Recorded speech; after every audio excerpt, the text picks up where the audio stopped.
सुंदर गीत आपल्या समोर या ठिकाणी घेऊन येत आहेत।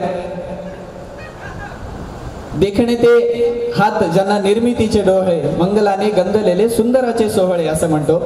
आणि जे तेच हात देखणे असतात त्या हातातून काहीतरी नवी कलाकृती घडते। आणि मला असं वाटतं की अभियंता हा नवा कलाकृती घडवण्यासाठी जन्माला आलेला असतो। एका नव्या अभियंत्याला या ठिकाणी मी बोलवतो आहे। आदरणीय इंजिनियर कांबळे सर यांना विनंती करतो सुंदरसे गीत आपल्या समोर सादर करतील। ऐ मेरे प्यारे वतन, आदरणीय इंजिनियर कांबळे सर।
तुझ पे